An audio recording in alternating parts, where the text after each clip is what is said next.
Padres. The Padres are slight favorites in this one at -155. And the Lakers, Game 5 against Minnesota, will be in LA from Crypto tonight at 7 o'clock. The Lakers open as 7.5-point favorites. That has been bet down to 5.5. The Lakers are on the brink of elimination. If you know, you go. At Superstar Car Wash, they're proud to have over 550,000 members. Be in the know and try what everyone loves today.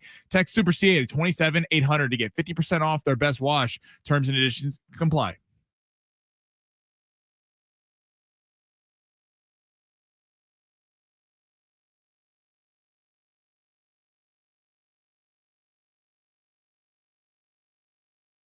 Yeah, let's get it going on a Wednesday. Thank you for being here. My name is Ben Fletcher. That's Sammy Long. We're with you till 2 o'clock today. John and Jim will take over then. How about it, man? After yesterday where Sammy and I talked about Xander Bogaerts, Kevin AC talked about Xander Bogaerts comes out and has a 2-for-4 night, hits a home run, his first of the season.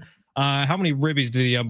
3 RBIs on the night last night. So in a game where Fernando Tatis Jr., who's been carrying the Padres offense over the last 2 weeks, 11 games, Fernando Tatis Jr. goes 0-for-5 last night. Xander Bogaerts steps up. Manny Machado steps up. It's all Sammy and I have been asking for the last 11 games for the San Diego Padres. It happens yesterday. Padres score 7 runs. They beat the Giants 7-4. They get Logan Webb out of the game after giving up 3 runs in the first inning. And it was a good day at Petco Park for the first time in about 2 weeks. Yeah, that was a big performance by the Padres. I mean, obviously the headliner Xander Bogaerts really coming through, and he hasn't been recently. So got to give him some flowers for yesterday, really stepping up. And by the way, of course it was yesterday. For weeks, I've been hanging on, holding up. Xander's gonna, he's worth the money eventually. He'll figure it out. You waited to do it against better competition, and then yesterday we slam him for 2 hours, and all of a sudden yesterday he performs like a god. I think the most impressive part of yesterday's win was that we obviously did see the bats get back alive with 7 scored runs, but even though Pivetta had a very good performance, gave up 2 runs, Strada comes in, struggles a little bit. It was excellent seeing the kind of bats be so resilient. And to your point, Tatis didn't do anything, and we don't expect that to continue over 5. That's a rare night for him. I didn't know that was possible for Fernando Tatis Jr. If you're winning game, if you're scoring 7 runs and Fernando Tatis is going over 5, that's really good news for the Padres, because we know that he's going to get it together. Obviously, just an off night for him, but it's nice to see them kind of do this against upper tier competition, because that was kind of the storyline before they were on the losing streak, is that they weren't quite doing it against the competition we'd like to see them doing it against. But hey, first game of the series, love what I saw last night. And then we got our early one today. 110 first pitch for the Padres. I'll tell you my favorite moment about last night, and there was 2 of them from 2 different sports. One in basketball that we will get to in a little bit that involved Giannis Antetokounmpo, and one in baseball with the Padres. Nick Pivetta, who my favorite part about watching the Padres this year so far, outside of Fernando Tatis Jr., has been the way Nick Pivetta attacks opposing lineups. And yesterday was no different. Nick Pivetta works fast. He works quick. But there was a moment in the later innings of Nick Pivetta's start yesterday where Ruben Niebla comes out to the pitcher's mound. He has a conversation with Pivetta, and we don't know what was said in that conversation. My assumption is that Ruben Niebla said, hey, they're tipping your pitches, and they're trying to figure it out from second base. So Nick Pivetta gets the strikeout to end the inning, and on his way off the field, he's not looking towards the dugout. He's not looking where he's walking. He is turned back to the dugout, staring straight at the runner who was on second base, which I believe it was Bailey for the Giants.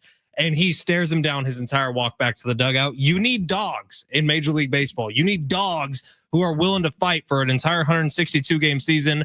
The Padres, and we'll give A.J. Preller credit here, they have found one in Nick Pivetta. And if he keeps pitching the way he's been pitching, you feel pretty confident with him going out there every 5 days. All right, plenty to get to today, including that Giannis Antetokounmpo story, which I find fantastic. We'll talk about that coming up in a little bit, as we've seen the end, potentially, of Giannis Antetokounmpo in a Bucks jersey. Is that it? Will we ever see that happen again? Last night, but we're going to get to the big 3 first. It is San Diego Sports 760. Every day we do this, where Sammy Long takes us around the top stories in the world of sports. Sammy, hit the button. Your lunch break is here. Ready to go back to the office and knock the socks off your friends? Coworkers? It's time for the top stories of the day. The big 3. All right, it is the big 3. Before we get to that, 2 things to plug real quick. First of all, our streams. You can find us on X at Fletch and Sammy. You can find us on YouTube at San Diego Sports 760. We would love for as many people as possible to watch us on that stream. It helps us out, helps you out. You get to see Sammy's hair. You can tell whether the Lakers won or lost by Sammy's hair and what's going on. We had 325 people on the stream yesterday, a record for us. What do you want today? We want to thank. I think we shoot for 400. I think we shoot big. We love everyone that tuned in and appreciate all the love. We do love it. Alan Sleewell is going to be joining the show today at 12:30 to talk some Lakers. Can't wait for that. Also, this Friday, pretty big event. So for listeners of San Diego Sports 760 or Extra 1360 before that, you remember Big Rich, TD, and Fletch. We were here every single morning from 6 to 9 a.m., leading you up to Colin Cowherd.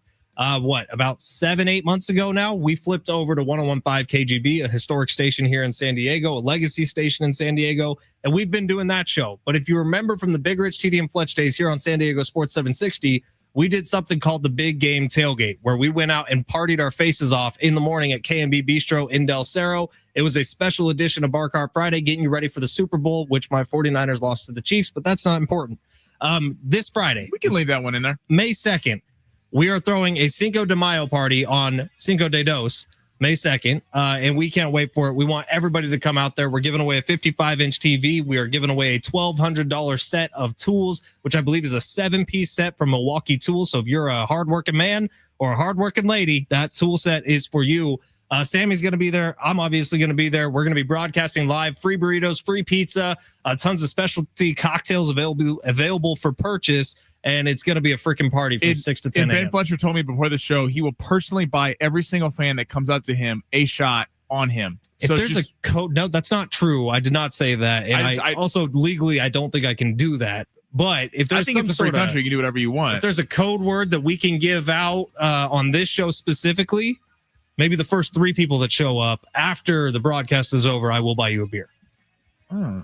What's a fun code word that is people just from San Diego Sports 760? It's got to come out through the show. I think Be Less Humble could be hashtag Be Less Humble 2025. Be Less Humble 2025. Yeah, that sounds like something you would need to pay for a drink. I have no problem buying people shots. I think that's a fun thing. I don't. You're on air. I'm not. Okay, so we'll have to put our heads together, and after we make a pile of rocks, we'll figure out exactly what we're gonna do. But Sammy, what's our first story of the day? Again, it's this Friday, 6 to 10 a.m. K&B Bistro in Del Cerro, just off the 8 freeway across from San Diego State. An awesome spot to hang out at.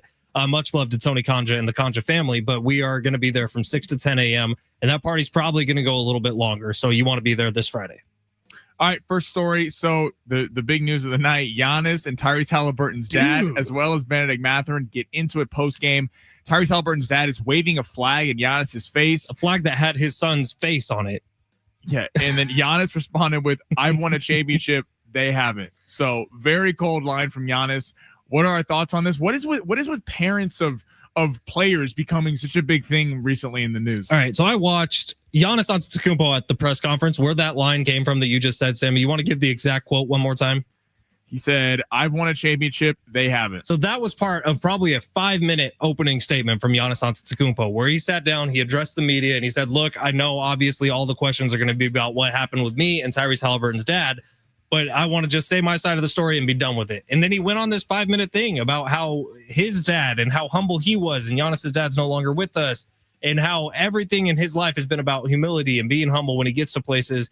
And he felt extremely disrespected by who he thought was a fan. He did not know that this was John Halliburton, Tyrese Halliburton's dad. He thought it was a fan who snuck onto the court after the game and was waving it in his face saying, "This is what we effing do." That's what John Halliburton was saying to Giannis Antetokounmpo.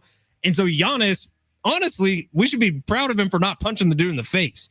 You get a fan after you lose the biggest game of your season. You get a fan coming up in your face saying, "This is what we effing do," and you don't get punched in the face. Congratulations to that fan, because he would have gotten his ass kicked by Giannis Antetokounmpo. We have seen this repeatedly recently. We saw this with a month ago, Luka Doncic and a fan getting thrown out of the game. Fans saying whatever they want. Tyrese Halliburton's dad doing this. Hell, a year ago, Mike Tyson sitting on a plane, a guy sitting behind him and messing with him. It's insane to me that people think that because they spend money on a ticket that they can go do whatever they want to the players. There has to be some sort of discretion. I don't know if this goes back to the Will Smith, Chris Rock slap where people just break the fourth wall now. It's something. I mean, it's there used to be this kind of, you look at a basketball game or a baseball game or a comedy show or a concert, there used to be a fourth wall. There used to be, you let the performers, whether you like them or you hate them, do their thing. It is crazy that Tyrese Halliburton thinks he's this entitled. Malice at the palace. Malice at the palace. I mean, Tyrese Halliburton's dad, you just won. You're going to play Cleveland. Go celebrate with your son. I'm sure they're going out to some club post game. And by the way, Giannis said that in his post game. He was like, look, I'm happy for his dad. I'm happy for Tyrese. Like, I'm glad. I really like Tyrese Halliburton. I'm glad he's getting this opportunity to continue himself. Obviously, it wasn't our year. But the fact that it was some guy waving a flag in my face saying this is what we effing do, and Giannis not knowing who that guy was, yeah, I would also push. Well, it's also like, I'm not taking anything away from the Pacers because I don't think they've gotten the love that they've probably deserved throughout this. Damian Lillard did rip his ACL in Achilles, but Achilles, but one of their two best players was not there. So don't start running your mouth. They're probably going to get a humbling in the next round against Cleveland. Maybe. Right. We'll see. I thought it was outrageous from Tyrese Halliburton's dad to be in that situation in the first place. Handle it with some class. If Tyrese Halliburton wants to brag and run around like crazy, he earned it. You know why? Guess what? He played was on the court. Yeah, and did something. Okay, which team is more likely to come back down 3-1? Rockets or Lakers? Both are in action tonight. Ooh, man. You're not going to like my answer here. I mean, my true answer is neither team is more poised. I guess. All right, let's change this on the fly because the Lakers are more poised. I think the Warriors are a better team. The Lakers are playing against lesser competition to overcome 3-1. Lakers are set up a little better in terms of home road games left. Neither team is coming back 3-1. I'm going to stand by that, but I will give you some love here and say the Lakers are more likely to come back. I would go with the Lakers. I don't think the Rockets have enough. This has been the concern from them the last 2 months. They don't have a number one. Jalen Green. They have a bunch of really good players. And Jalen Green is so up and down. He has 38 points, then he has 9. And then you can't find him. Then he's sitting on the bench at the end of the game. And in the last one, the Warriors have poise and the Rockets have a really good young core. I think they need to take some of that core and go try to get a star. They need a number one player. Let Jalen Green be your number 2. So I think they're cooked. I think the Warriors might win it in Game 5 tonight. The Lakers, again, long odds. But if you're looking at the series so far, games 3 and 4, a couple plays go differently. This goes a different way. Considering that if Game 5 and 7 were in Minnesota, I'd say it's over. There's no shot. The fact that tonight is in Los Angeles, and if they got to a Game 7, it would be in Los Angeles. The big thing for the Lakers is Game 6. That's the one you're going to look at. And the Lakers, if they could get any help from Gabe Vincent, from the bench, from scoring, from Goodwin and Vanderbilt and some of these guys, if they could do anything there and put a little scare in them, Vegas likes them tonight. They opened as 7.5-point favorites. Again, if they lose tonight, this is a moot point. But I think the Lakers could put some more scare in Minnesota in Game 6 because they really have been in all these games. And Houston, I feel like, is kind of hanging on by a thread. Houston had their best shot in Game 4. The game unfolded exactly how Houston would have wanted it to unfold. They got in the Warriors' head. Draymond was being Draymond, and they had the opportunities down the stretch to win that one. I don't know that they get that opportunity again. I think the Warriors learn a little bit, hopefully. Maybe not Draymond, but the rest of the Warriors learn from how close Houston was able to make that game just because of stuff that wasn't even involving basketball. Hopefully the Warriors can learn a lesson for Game 5. Sammy? Number 3, back to the Padres. So Jeff Passan had a note over the first month of the season. Fun stat: the Padres have posted 7 shutouts, the most ever for a team through the end of April. Whoa. Much of that's due to the 1.66 ERA bullpen. Are you surprised at how good the pitching staff has been, considering the Musgrove injury and the Darvish injury? Stunned is the right word, because coming into this season, we talked about it ad nauseum. What is the weakest part of this team right now? And we said, well, if the lineup stays healthy, pitching is the weakest part of this team right now, because think about what you lost. I mean, you don't know that you were going to get consistent starting once again this year from Matt Waldron, who, yes, was consistent at the beginning of the season last year. Obviously hasn't been a part of the team this year. About Michael King, who was great last year. And if we're being honest about the starting pitcher so far this year, Michael King's been great exactly one time this season. Dylan Cease has struggled. Like, when you look back at the numbers that this team has put up from as a pitching staff standpoint, you would think it was the best starting rotation in baseball. But I think your point is spot on, Sammy. Bullpen's been doing the heavy lifting. That's what surprised me, because to that point, Michael King and Dylan Cease haven't been. You would have thought that if you would have told these numbers before the season, you would have thought Michael King is the ace that we were hoping he would be going into the year, and Dylan Cease would be money. And Pivetta was a home run hire, which he has been. And then you let Hart and Vasquez kind of spot in and do their thing. The crazy thing is Dylan Cease hasn't been bad. He hasn't been amazing. Didn't you say he sucks? This narrative that you're creating, I have never once said that Dylan Cease sucks. Please. Michael King has had some up and down starts, some really money starts, couple rough start like opening day, but the bullpen has really shocked me. I mean, the loss of Tanner Scott and kind of the will, maybe the pitching staff took it personally. I mean, it kind of felt like everyone was out on him, with losing Roki Sasaki and then losing Tanner Scott, you're kind of looking at, wow, I mean, this bullpen and team's only going to get worse. And credit to the bullpen. I know Estrada struggled a little bit last night, but he's really taken a step forward. Morahone and I mean, Jason Adam and Suarez closing.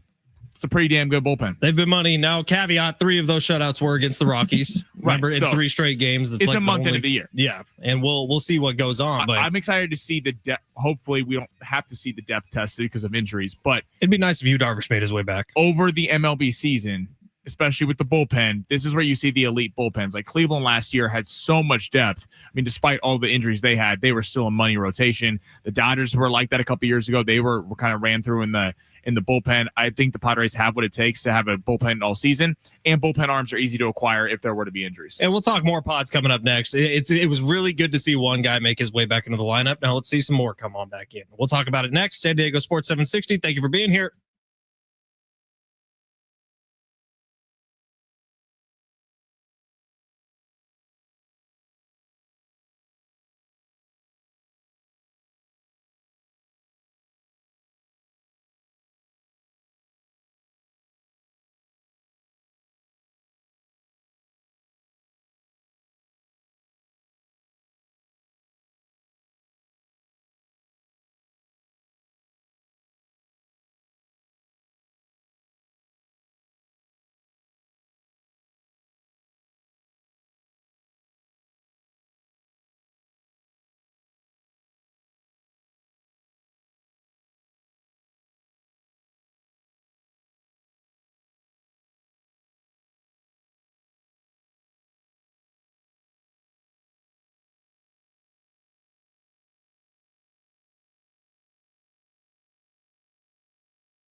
San Diego Sports 760 tonight, 6 o'clock right here. It is SDFC Midweek Live here from the head coach, Mikey Vadas, as well as interviews with players and coaches. Find out the latest club and MLS information hosted by D. Smith. Theron Smith going to be live from 6 to 7 tonight for SDFC Midweek Live every Wednesday night, 6 o'clock right here on your home for SDFC San Diego Sports 760. All right, before we get back to the Padres here, we've finally got a conclusion on this Shedeur Sanders prank call story. Did you see this, Sammy? So Jeff Ulbrich, the defensive coordinator of the Atlanta Falcons, it was his son who prank called Shedeur Sanders, which the video was hilarious, man. You got to give this kid props for having the stones to do this. But the Falcons have been fined $250,000. Jeff Ulbrich himself has been fined $100,000. because of the son prank calling Shedeur Sanders, saying that he was drafted when he wasn't. Or no, he said, you're going to have to wait a little bit longer. That kid is definitely getting beat at Thanksgiving dinner. So I'd like to put this out to the text line. 70470, start your message with team. What's the punishment? Because he's a teenager. Teenagers are stupid. Well, hold on. He's a college kid at Ole Miss. How old is he? He's 19? Yeah, he's like 19, 20. I don't know, something like that. So stupid. Still, I mean, I remember me at 19, 20, 21. I mean, I thought it was funny, but so what's coming out is Carter got pranked when the Jags pick came up. They thought that he was. Didn't Tyler Warren also get prank called? Tyler Warren. There's a bunch of guys that got prank called. The fact that his kid just stole it. I'm assuming from Ulbrich. It was a personal iPad, and it was the phone number that Shedeur Sanders. He only gave this phone number to NFL teams to call on draft day. It was a private line. It was not his personal cell phone. I mean, shout out to this kid for having the stones to do that, but I'm sure he's getting some repercussions right now. But he'll always be a legend. I threw this question to Big Rich and TD this morning because they both have children, and I'm saying, what would be the punishment if your kid cost you, in this case, $350,000 is the total amount of the fine? Travis Dale had the best option. He said Jeff Ulbrich, the defensive coordinator of the Falcons, should go to the Falcons and say, I will pay the whole fine right now. This should not be on the team. This is my kid. This is our mess up. But I'm then going to turn around and say, hey, you're on a payment plan the rest of your life, pal. You're paying me back he is. the $350. There's no way that kid. How much do you think he made off that one YouTube video, which went crazy viral? Well, you don't make anything off YouTube. Yeah, you do if you monetize it. Yeah, but the kid's not that went viral. They're like, you see all of his frat boys? They got like bongs sitting there. They're like, yo, look at him prank calling, and they're taking selfies. No, that was not monetized for money. That was a hey, haha, look at my dad's phone book. I'm gonna call these guys. Oh, I find it hysterical. I really do. Honestly, worth it. $350,000. They'll figure out a way to take care of that. 949 says give that kid a beer as punishment. It was a good prank. It was a good prank. You got to the creativity live on draft night. That was I can't knock him. I thought it was pretty impressive. The text line's also saying Jeff Ulbrich is fired. That's not true, right? That's not true. No, people are calling for him to get fired. 760, so the kid is 21. No excuse. I mean, probably true. It's funny, man. It's probably true. It's funny. Like, I mean, get it. It's a mean thing to do, but pranks are all kind of mean. I feel like it was the best thing that ever happened to Shedeur because he kind of got to show his maturity by not comedic relief. Freaking out during it. Yeah, Shedeur handled it well. I don't know, man. I thought it was funny as hell. So 760, if you asked, didn't the coach get fired? Not as of now. People are calling for him to get fired, but the kid stole it off like right. It's kind of hard because he didn't do it. So how do you fire him? But I mean, his son's a dumbass, but a really clever dumbass. Yeah, that was funny as hell to me. All right, Padres, it was really, really nice to see Xander Bogaerts get some sort of offensive momentum going yesterday. 3 RBI on the game, one of them coming in form of a 2-run shot in the later innings to put the Padres even further in front. It was a good day for the Padres yesterday. On a day that Fernando Tatis Jr. goes 0 for 5, they put up 7 runs. But my favorite part of the day yesterday, outside of Nick Pivetta staring down the Giants dude who was at second base, Luis Arraez back in the lineup. Got a hit, got a ribby. Good for Luis Arraez. Hopefully he can get back into the flow of things. Concussions are scary. We know that because of a Will Smith movie. We know that because of the horrible history in the NFL with concussions. Luis Arraez looks like he's back to being himself. Got out there, got a hit yesterday. Good to see him back. Now we need to add Jackson Merrill back, add Jake Cronenworth back, and get this lineup back to health. Well, that's the thing. Just stay afloat. And I know it's so early. People are going to go, it's a month into the season. But with how competitive the NL West is, and the just beat the Giants yesterday. They were sitting atop the NL West. The Dodgers are now atop it because they scored 15 runs on the Marlins. But you see Kike Hernandez got to go out there and pitch. Yeah. I screenshotted it. Crazy stat with Kike Hernandez pitching yesterday. He actually pitches like a lot more than a lot of guys because when they had big leads, they would throw him out there. But here's the stat: Kike Hernandez of the Dodgers, this was from yesterday, is the only Major League Baseball player in the modern era to score multiple runs in a game, play multiple positions in a game, and have a scoreless outing on the mound, all in a game that he did not start. And that's crazy. So You think that would be Ohtani, but outside of the taking away the start thing. But yeah, so he didn't start in the game, but he played multiple positions. He pitched and he scored 2 runs. Crazy. And then Diamondbacks are on a little bit of a run here. Eugenio Suarez has really been. They didn't know with Christian Walker if they were going to kind of have the bats there. So anyway, the top 4 of the NL West, we all know this, is super stacked, super loaded. Just maintain till these guys get back, because it is hard when the Padres are fully healthy. I mean, this lineup, this bullpen, they're going to be hard to stop. And hopefully Yu Darvish is coming back soon, and Vasquez and Hart can get it back together a little bit. But this is a perfect opportunity for the Pods. Michael King going today, liking the Padres' chances. They're a slight favorite in Vegas for this one. 110 first pitch. That's coming up in just a little bit. Alan Sleewa is going to be joining the show coming up next. Talk some Lakers with the host of Hoops Talk on YouTube. Give him a subscription there. But Alan Sleewa is going to preview Game 5 between the Lakers and the T-Wolves coming up in just a little bit. Win or die for the Lakers. Before we do that, download the Prize Picks app today. Use promo code Fletch. Get a $50 bonus when you play your first $5 entry, and there are discounts all over the board. In fact, I just opened up the app. Strikeout specials just dropped within the last 5 minutes. Corbin Burns down for today's game from 5.5 to 4 strikeouts on the game. I like to call that a free spot on the bingo board. But for whatever you're into, obviously huge basketball games coming up tonight. LeBron James is on here for 26.5 points. That may make its way onto long shots coming up at 12:45. So if you want a lineup for your first $5 lineup when you download the app and use promo code Fletch, you need a $5 lineup to get that $50 bonus. Sammy Long is going to gift you one coming up in about 15 minutes, and you will hear that here on 760. But Prize Picks is the best daily fantasy app on the continent. Tens of millions of active members, billions of dollars awarded so far in winnings, awesome promotions every single week, like a Taco Tuesday and a Flex Friday, or sometimes on a random Wednesday right around 12:30, they'll just drop some Major League Baseball discounts. Download Prize Picks today. Use promo code Fletch, FLETCH. Get a $50 bonus and run your game all season long on Prize Picks.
This report is sponsored by the San Diego International Airport. The Padres back for the second game of their series against the Giants today at 110. The Padres are favored by 150. Landon Root will be going for the Giants, while Michael King will be going for the Padres. This comes after the Padres got a 7-4 victory yesterday. And the Lakers are back in action tonight in a do-or-die situation. Game 5, the Lakers are currently favored by 5.5 after opening at 7.5 from Vegas. The game will be in Crypto in LA. That'll get going at 7 o'clock. You can hear it right here on San Diego Sports 760. San Diego International Airport is getting an upgrade. The new Terminal 1 opens this fall. Lots of elbow room, faster security lines, and more dining and shopping options are on their way. Check out all the upgrades at newt1.com.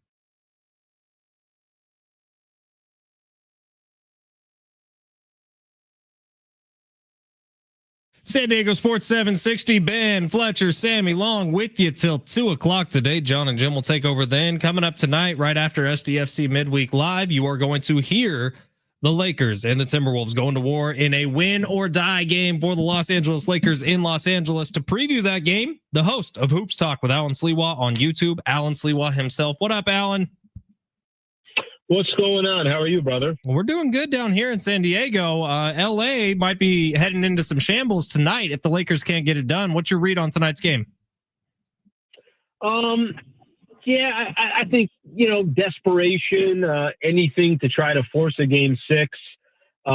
Still really haven't seen the Lakers play a full 48-minute game where it kind of represented how they closed out the regular season, 50 wins, number 3 seed. So I think everything you could possibly think of, you can put that on the kind of on the map tonight, and we'll see if Lakers can draw game 6. I would be surprised if they can't even get through 5 games against Minnesota. I like the Lakers in this series before it started, so I'd be a little bit shocked if they can't even force a game 6.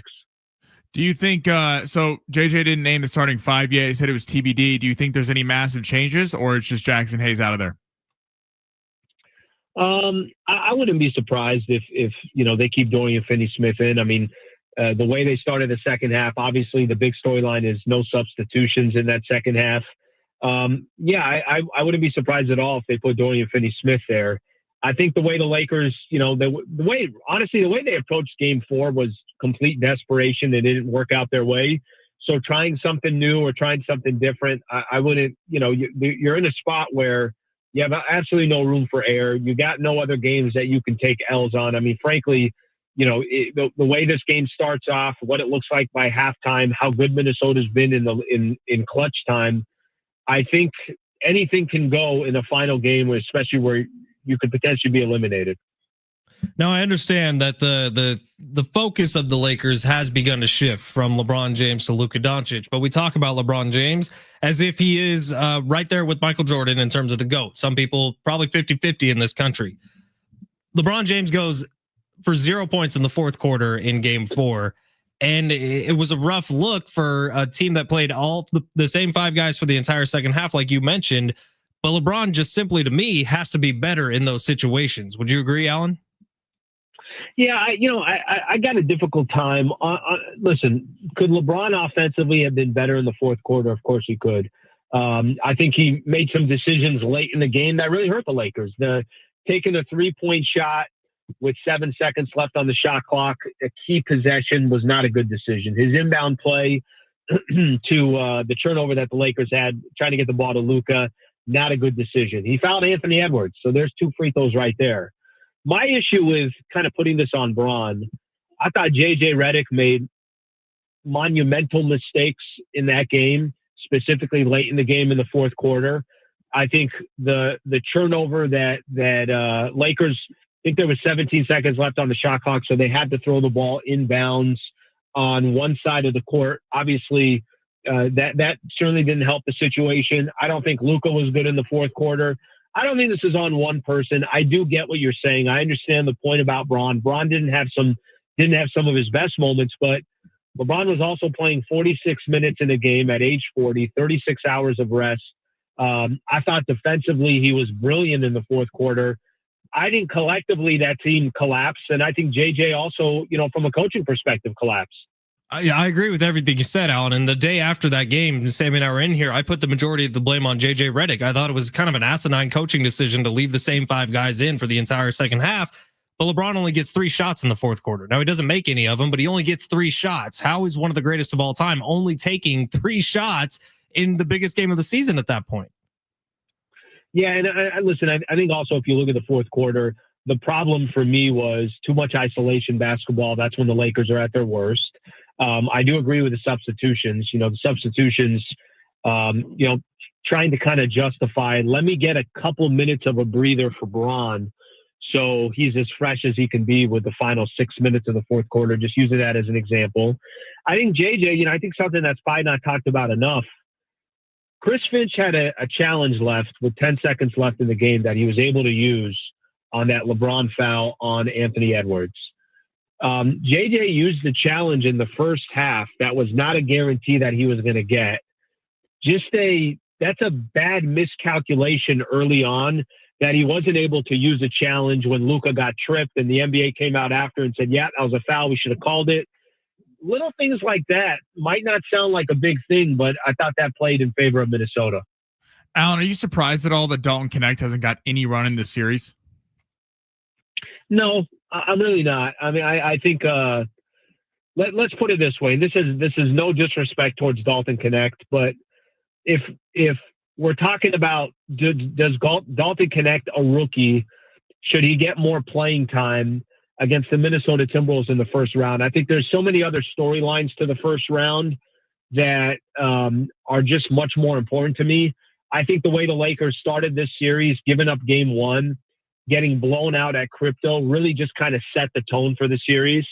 I think Anthony Edwards being the best player in these first 4 games, Luka and LeBron not playing as good as Anthony Edwards, I think is a storyline. I think the coaching is a storyline. I think other Laker role players, Gabe Vincent, Jared Vanderbilt, Dorian Finney-Smith, I think there's been some inconsistency with some of these Laker role players. The Connect thing, I just think there's so many other things that stand out to me before Dalton Connect. Alan, you're about as tied into this Lakers organization as someone could be. Steve Hartman, who we both have a ton of respect for, has said now multiple times on this show, if this series ends, it'll be the last series LeBron James plays with the Los Angeles Lakers. Now, LeBron, I believe his contract, it's the 2-year, $105 million, somewhere in that range with the player option in year 2. Do you see any chance that Steve Hartman's correct and LeBron is no longer a Laker after this season concludes? I think maybe a chance, but that to me would be a shock, right? I think LeBron I feel like when he left Cleveland to come to LA, I felt like this was his last stop. Obviously, from business to family to everything else, I feel like this is his last stop. Now, I would be more surprised if he ended up playing for a different team than maybe LeBron saying, guys, I'm done playing. I've done everything I can in my career. I'm 22 years in. I just want to go out on my own terms. I'm going to call it a day. That, I think, is more likely than him going somewhere else. But, does he leave $50 million on the table? He's still putting up incredible numbers. He's doing something that nobody can explain, how he's still been this successful. He's got Luka now on his team. Does that take a lot of pressure off his back? What do the Lakers decide to do in the offseason? Does he still have potentially a shot next year if the Lakers can kind of retool the roster a little bit of competing in the West? I'm to me, of all the scenarios that play out, the one of him no longer playing basketball or playing with another team would be the most shocking. Despite LeBron's great numbers, do you think the Lakers would be better to free up a max spot and try to go get a big, or have him come back? I think in a perfect world, you kind of get a little combination of the two. Does LeBron restructure his contract and maybe leave a little bit of meat on the bone so the Lakers can go out there and go get a big? But Lakers, listen, they're going to have opportunities to improve the roster. They got, if you think of Maxi Kleber, Rui Hachimura, Gabe Vincent, all those guys are on expiring contracts, as in next year would be the final year of the contract. They got 2 first-rounders to work with. They got Dalton Connect on the contract as well, who I think has got some value. They're going to have some flexibility. Now, they're going to have to pay Austin Reeves in the summer. I think they'll do everything they can to keep Dorian Finney-Smith, but I think, listen, if the Lakers aren't able to get out of this first round, it will be highly disappointing.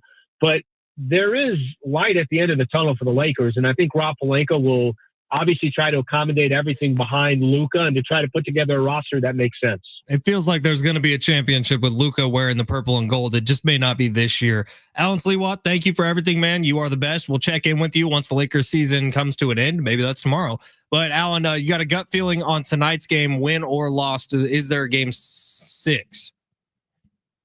I think there's a game 6. I think Lakers will. It's, the one thing I will say, the 2 losses in Minnesota, game 3, yes, they end up losing. And I know it's double figures, but the game was tied 103-103 with a few minutes left. They clearly could have won game 4, some critical errors for the Lakers, and give Minnesota credit. I mean, I think the one thing we're not talking about is the Timberwolves are playing great ball. Anthony Edwards has been phenomenal. The role players of Minnesota have clearly outclassed the Lakers, but I do think they force a game 6, and then maybe there's a little bit of pressure on Minnesota from there. Alan, as a lifelong Padre fan, how you feeling about the boys? I got to be honest. I get the how bad the Padres kind of this stretch. Were they 3-8 before yesterday's win? But I'd have taken 17-11. Now 18-11. I thought yesterday was obviously a great win. See if they could follow it up with Michael King later today. But they just got to stay in the mix. And I think the one thing that I would say is I think there's a justification for why they were losing. Half of their lineup's not available. They're missing key players, and it's not like the team's got a ton of depth to begin with. So it's so important to get Luis Ariz back. Obviously, Hayward played yesterday as well. Hopefully, Merrill and Cronenworth are not too far behind. Hopefully, guys like Xander Bogaerts, maybe this puts a little pop into his bat of what he was able to do yesterday. They just got to stay in the mix, and I certainly like at least yesterday's win. See if they could build off of it. Love it, Alan. You're the best. We'll talk to you soon, pal. Okay, thank you, guys. I appreciate it. All right, subscribe on YouTube. Hoops Talk with Alan Sliwa. He's breaking down every Lakers game, a lot of NBA games. He had a stream as early as 3 hours ago today. Alan Sliwa giving you some of the best basketball coverage in the country. We will take a break on the other side. Long shots. Time for some redemption, please.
We got 13 chances today for you to win $1,000 every single weekday here on San Diego Sports 760 with the bonus bucks giveaway every hour from 6 to 6. Listen for the keyword, enter it at sportssd.com. Bam, $1,000 in your pocket with bonus bucks. Next chance coming up to win at 1:00 today. All right, long shots has been tricky over the last little bit. Actually, I had a conversation with my brother yesterday who does not follow along with long shots, but is an active prize picker. And he has been getting absolutely toasted alive by the postseason this year. Yeah, so have we. We've had a rough go in the last week. I made a big thing about steering the ship into calmer waters. Unfortunately, the last night was choppy as hell. Yeah, the sea got rougher. But guess what? When we pull into port and everything's looking good and we go have a drink with the lads, it's going to be much better. See ladies for the first time in like 6 months. Yeah. Yes. We're going to go nuts. Are you saying this is an all-inclusive pirate ship? Yeah, that's exactly right. It's an all-inclusive We don't pirate discriminate ship. on the pirate ship. We got scurvy. Our lips are chapped. I don't think that's going to go too well at the bar. I've been looking at manatees, thinking like, maybe if you give me a little more rum, might be jumping in. All that to be said. Manatee. This is a little weird after you doing your whole manta ray bit on Friday. Manatees. It didn't work. The Padres got swept. Notice I didn't say anything about how vicious Giants are yesterday, about all the weaknesses of a Giant. We got to go back to 858. 858 yesterday said long shots are the best investment you can make. Did you know if you bet the opposite of Sammy's long shots, you'd be a millionaire? Yesterday, that was almost true. See, I need to hit one so I can brutal. dispute this. Yes, you do. And let's start that right now. Let's see. Underdogs? Nah, that's old. Those with a less than good chance of winning? Too wordy. Wait, got it. It's time for Sammy's long shots. Now, not that Sammy needs me to defend him. He doesn't. He's a big boy. He stands on his own 2 feet. But I will say this. You ever watch the show Kill Tony on YouTube? Yeah. Very funny show. But they have comedians who are regulars who every single week have to come up with a new minute of material to give out there to the whole world. That's a hard job. It's a hard job to kill with 1 minute every single week, not reusing material. Cam Patterson does it masterfully. Casey Rocket, Hans Kim, like these guys have become masters at it. Sammy's still a rookie in the world of creating a lineup every single day.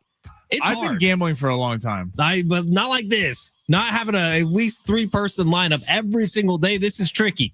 Yeah, because we're doing a parlay. That's what we're doing. We're going to give Sammy some grace here and say tonight's going to be a winner. Okay, so I have your 5 for 5 was a miracle, dude. Yeah, that was actually, I should have gone to Vegas immediately after the show on Friday. But so I have a 5-legger right here. Oh God, this is the problem. No, hold on. I'm giving you the opportunity to veto. We have 2 baseball picks. We're going to get to that quickly because the Padres are starting here. Now I know 619 before has clowned me for doing the Padres, but hey, we get to watch the game while we're on the show. We're going to have some fun with it. I'm looking at Michael King right now. I see locked in. I see Eye of the Tiger. I see him getting ready. I'm liking what I'm seeing from him. Looking very locked in. 7 pitcher strikeouts. We're going more than early veto. Why? Early veto. Leave it off. I'm telling you, it's not going to happen. So do you want to go under on Michael King strikeouts? Fine. You know what? Don't be fun. We're taking Michael King out. All right. So then we're going discount. Corbin Burns. This is the hot dog.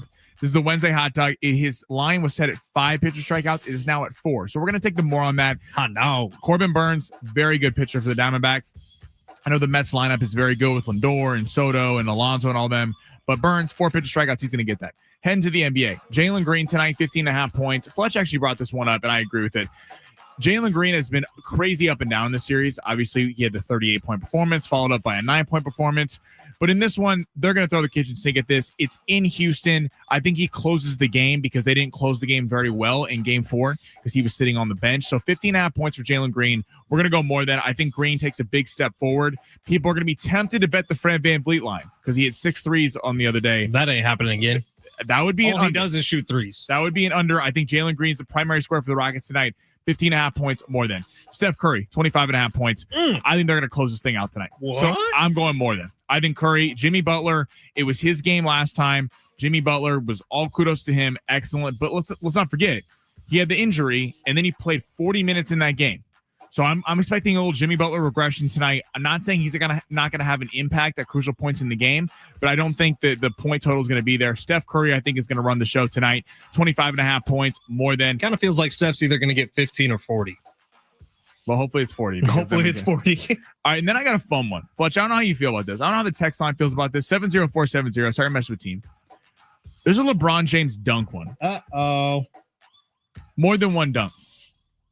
This is going to be in LA. So he needs 2. He needs 2. This is going to be in LA. Anthony Edwards, to his credit, has posted the Lakers multiple times throughout this series. The Lakers are going to need, we're going to know in the first 10 minutes if the Lakers are going to win this game or not. The Lakers need to come out, get the crowd on fire, because it is not the Minnesota, to their credit, that fan base has been alive for games 3 and 4. I mean, that has been a tough environment, a tough place to play. I think LeBron gets it going, gets a poster tomahawk early in this game, gets the crowd into it. More than one dunk. I think the Lakers come out victorious tonight. So LeBron James, more than one dunk. Stephen Curry, more than 25.5 points. Jalen Green, more than 15.5. And Corbin Burns, more on the hot dog, 4 pitcher strikeouts. I am very hesitant on the Steph Curry one, but I am leaving it in. The problem with Curry is he's I don't either going to smash this or go way under it. There's no in between. He's not going to get 26 points. I don't feel like we're doing our listeners a service betting an under on Steph Curry. Me neither. That's like asking to give Prize Picks money. Yeah. So I like them more than. We could flip it to a Jimmy Butler under if you don't like it. No, I think I like it. I also love your idea of the Fred VanVleet under. I don't think it's happening tonight. Should we add that? I really like it. You know what? We're gonna pull. Should we get rid of the LeBron one? No, I kind of like the Braun one. Okay. All right. We're gonna. I'm uncomfortable about is Steph. We're gonna add a Fred VanVleet under. It's set at 14.5 points. The reasoning behind this: he had 6 of 8 threes. That ain't happening again. He was awful in games 1 through 3. Game 4, he had a big night. But 5, I think Jalen Green. So this is what I like about our tonight. Feels like a Green Şengün night, not a Van Fleet Şengün night. Exactly. And you know what I like about this? Jalen Green and Van Vliet going less than on Van Vliet, more to Jalen Green. If Jalen Green has a big night, that means it's taking touches away at the guard spot from Van Vliet, so this probably hits. We need a winner. Excellent defenses in this game. I don't think it's very high scoring. So let me repeat last time. LeBron James, more than one dunk. Stephen Curry, more than 25.5 points. Corbin Burns, more than 4 pitcher strikeouts. Jalen Green, more than 15.5 points. Fred VanVleet, less than 14.5. We're coming back with a vengeance today. That's going to be a fun one. All right, we got a really fun NFL topic we're going to try out next hour in hour number 2. No guests in hour number 2. Obviously, there's going to be something going on here in San Diego in hour number 2, so we're going to stretch our legs on that Denver Clippers game from last night. We're going to stretch our legs on an NFL quarterback discussion that needs to be had heading into next season. And we'll all sorts of fun stuff. Text line going to be super involved in hour 2, 70470. Start your message with team. Also follow us on YouTube at San Diego Sports 760. Subscribe there. Leave a comment there. We'd love to see your faces, or for you to see our faces. I don't know. That's weird. You can also stream us on X at Fletch and Sammy. We will give you a follow back as soon as you give us a follow. San Diego Sports 760. Hour number 2 coming up next.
This sport is sponsored by Macy's Backstage. Padres getting going here in 10 minutes, looking to finish off the Giants after winning 7-4 yesterday. Michael King will be going for the Padres. They are currently a -155 favorite. And in the NBA tonight, the Warriors will be in Houston taking on the Rockets. The Rockets have a 3-1, or the Golden State Warriors have a 3-1 series lead. The Rockets are favored by 3.5 tonight, where the Timberwolves will be in Los Angeles with a 3-1 series lead as well. That line opened at 7.5 in Vegas. It has now been bet down to 5.5 in favor of LA. That game will get going at 7. You can hear it right here on San Diego Sports 760.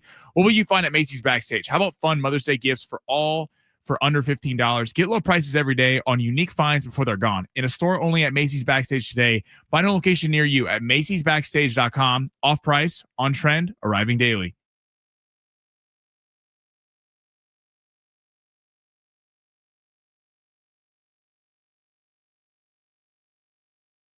It's hour number 2 here on San Diego Sports 760. Thank you for being here. My name is Ben Fletcher. That's Sammy Long. We're with you till 2 o'clock today. John and Jim will take over then. Busy day on San Diego Sports 760. Tonight, 6 o'clock, Darren Smith is going to host SDFC Midweek Live. You'll hear from Mikey Varas, the head coach. Find out all the latest club and MLS information. And then at 7 o'clock, Lakers, Timberwolves, Game 5. Must win for the Los Angeles Lakers or they're done. Sammy Long's hair is upright. Some would even say erect. Sammy, how do you feel about the game tonight? I'm very excited. I do think I think the Lakers get it tonight. I've said that before, but I do think they win this one tonight. You also said they were going to win in 5. There's something. No, I said they're winning 6. Okay, well, let's do the math. That's not even possible anymore. I was wrong. I do think there's something to be said for when all the pressure's on the Lakers early on. Everyone's kind of penciled in the Warriors and the Timberwolves for next round.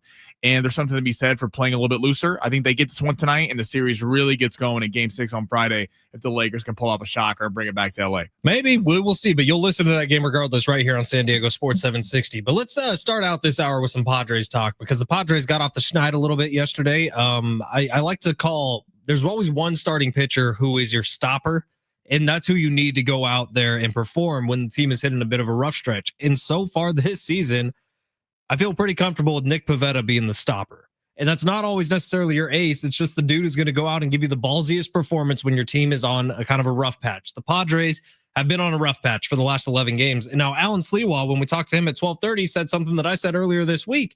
If at the beginning of the season, when the Padres are 0-0, you told me they were going to be 17-11, I'd sign up for that in a heartbeat. But the way they got to 17-11 was a little bit concerning. It was a little bit concerning that they get out to such a hot start and then the brakes just slam on this team's momentum. And a lot of that's injuries. Hell, I'll even say all of it's injuries, but it's not all injuries. Xander Bogaerts was really, really playing bad, not just behind or at the plate, but in the field as well. Manny Machado went into an absolute slump. Both of those guys had really nice days yesterday.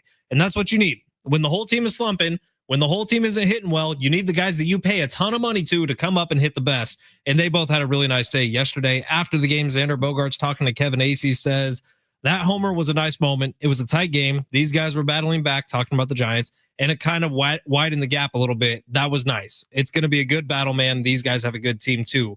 You can almost hear the weight coming off of Xander's shoulders a little bit. Hopefully, like Sammy was saying, with the Lakers being a little freer, a little bit looser tonight, hopefully the Padres and Xander Bogaerts specifically can start just playing baseball and stop worrying about how bad he's been playing and just start focusing on having fun again. Because Red Sox Xander Bogaerts, that dude had a lot of fun. And that dude was a MVP candidate in like 3 years. Can the Padres Xander Bogaerts get back to that? Well, I think what was cool about last night was Padres jump out to a big lead. It's 5-1, feeling good, looking good. Giants come back and make it scary, and it's 5-4, and you're sitting there going, does the bullpen's got to be money because of the injuries to the batters, the hitters for the Padres. You're feeling like I don't know that if the Giants take the lead, they're going to be able to do that. And then Bogaerts to come out, hit the 2-run blast, and really put a cap on it. It's always a fun rivalry, Giants and Padres. We always talk about Giants Dodgers and Padres, but it's a fun rivalry. It's great. The Padres got the first one. Looking for the second game today, and hey, maybe this is the start. I mean, Bogaerts 2 for 4, 3 RBIs, and a homer. That's a big deal, and hopefully he can kind of keep it going because the injuries are not back to full health yet. And even when they are back to full health, if Xander Bogaerts is hitting at the 5 spot and is playing, can up his level to where he should be playing because of how much he's getting paid, that's even more help for this batting lineup. Yeah, I almost don't even need him to earn all 300 and whatever $1 million he's making. Just earn 150 million. You earn it a little bit. You just can't. It's not even about to that point. He needs to be mashing home runs. That'd be great for just everyone. Don't make the team worse. You can't have the stopper in the middle of the lineup. That kills all momentum. This is what happened last year. I mean, Tatis in the playoffs was raking and Merrill as well. And Arise was really struggling. And it felt like if Arise could just get on and give Tatis up and give him a shot to put the ball over the wall, it felt like the hitters 7, 8, 9, and 1 in the playoffs last year were killing all momentum. And shout out to Bogaerts last night. Hopefully, he can keep it up here in a little bit. Around the NL West, Dodgers, as expected, 10 games over 500 already. We're 30 games into the season. Dodgers are 20-10. San Francisco Giants maybe a little better than expected, 19-11. Padres 18-11. If you'd have told me the Padres were in third place at 18-11 at any point this season, 7 games over 500? I probably would have thought you were crazy. Second place, sure. Third, not so much. The Giants have been winning games in bizarre ways. They've had a ton of one-run victories so far this year. Maybe that slows down, but the Padres, they've been better than 18-11, which is also kind of insane to say. Right. Well, 2 games were lost because of boneheaded mistakes by Xander Bogaerts. Well, and everyone's dealing with injuries. But if you took the injuries out of it, where would the Padres be? Padres were on 25 wins? Who knows? Who knows? I mean, the nice thing about this team is we referenced this. Kevin Ainsley said it on our show a couple weeks ago. The 2021 team, it felt like, yes, they were mashing in the month of June and July, but we're sitting there going, is this really sustainable? Over October, guys get hot. I mean, look at the Mets. Look at the Mets last year. They were god-awful, complete disappointment to baseball. And then down the stretch, they were hot. They gave the Dodgers a run for their money in the NLCS. The bats kind of come and go, but the fact that the bullpen is so money in a 1.66 ERA, when it was sub 1.5, we all knew that was probably unrealistic to keep that up for a significant amount of time. But the fact that they have been so good, that is sustainable, and that they're only going to get healthier. And then, I mean, we talked about it early. It sounds crazy in April, May, we're talking about tiebreakers, but in an NL West that the Diamondbacks are 4.5 games back, and the Diamondbacks are only going to get better as the season goes on. But you're feeling like, if you're a Diamondbacks fan, you're in a hole right now. I mean, that's 4.5 games back to make up on the Padres, Giants, and Dodgers. You better be money in the NL West, keeping neck and neck. If you could get an early 2-game lead on the Giants, that would be massive for San Diego. Would be massive. Dodgers are playing against the Miami Marlins right now. They're up 4-2 in the top of the 4th inning. We'll kind of keep an eye on that, and we'll keep you updated on what happens with the Padres today at Petco Park. Hell, maybe some of you were in your car late to the game right now. We appreciate you being with me and Sammy. We really do. You can follow us on X at Fletch and Sammy on X. We stream live there every single day. Sammy's checking that Twitter account all the time as well. So if you ever have any questions for the show, that is where you find us. And then on YouTube at San Diego Sports 760, that bad boy stays live from 12 to 6 every single day because we're on there. And then John and Jim are on there right after us. So you could subscribe to us there and start commenting on the YouTube chat. We would love that as well. Check it all the time. Text line always open, 70470. Start your message with team. That is going to be where the rest of the show lies, in the text line. We got a couple questions coming up about the NBA postseason, especially kind of revolving around that Denver Clippers game last night. A little bit of a head-scratching result. All of a sudden, Russell Westbrook is good at basketball again. Who saw that one coming? Not me. And then in the NFL, we have a fun quarterback game that we're going to play coming up at 1:30 today about some of the quarterbacks that may or may not be playing in 2025. Actually have a lot of them. We maybe know 22 starters of quarterbacks for next season. And there's a lot of open positions that'll be heading into the season in 2025. God, football, get here fast. It feels like we're going to get this later, but with the NFL, the kind of lack of superstar talent, the quarterback position coming out this year, but a lot of guys, I mean, hell, look at Tyler Shucks. Tyler Shucks looks like a solid player. I don't think he has the upside of what a lot of guys have. There's going to be a lot of open competitions in QB camps that I can't wait to see, that we could see some surprises early on if guys aren't playing well. 144th pick in the draft might be a starting quarterback week 1. Maybe. Seriously. If Andrew Berry's face says it after they drafted him, I don't think so, but we'll see. But Shador has the opportunity to do the funniest thing ever and just go out and be an incredible NFL quarterback, and I'm honestly rooting for it at this point. We talked a little earlier about text line from the 615. Is there any possible way to subscribe to your YouTube channel without also subscribing to John and Jim? Can Sammy print that, frame it? We're going to post it. We'll actually just keep it right here facing Jim Russell so that he sees that every single day. 615. Appreciate you listening to the show. Make sure to send that right to not John. We love John, but Jim. Make sure, because Jim checks it all the time. Just right when their show starts at 2:00. Just make resend sure, it. Resend it. Just keep doing it. That is a great text, 615. He walks around here with his chest out, acting like the big cheese, you know? I'm actually working very closely with Jim on some stuff, some upgrades that could be coming to this station pretty soon. Really? Jim and I wasn't involved in that? No, it's a group text actually with a couple people. So there better not be a group text of John, Jim, John's Brent, not on it. And you. John's not on it. Brent's not on it. It's me and Jim and engineering guy. It's not that big of a deal. Well, we are working on some upgrades for the studio. Hopefully that's happening here. It's going to make everything sound a little better, look a little better. That could be coming very soon. And also this Friday, coming up 2 days away, if you want to win a 55-inch TV, if you want to win a $1,200 toolkit from Milwaukee Tools that has like 7 different tools inside of it, Travis Dale can explain the whole thing.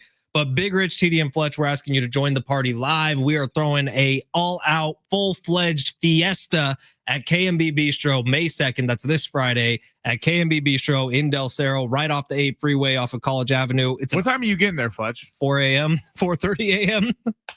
I'm getting here at 4 a.m. that morning, setting everything up on this side, running over to KMB Bistro.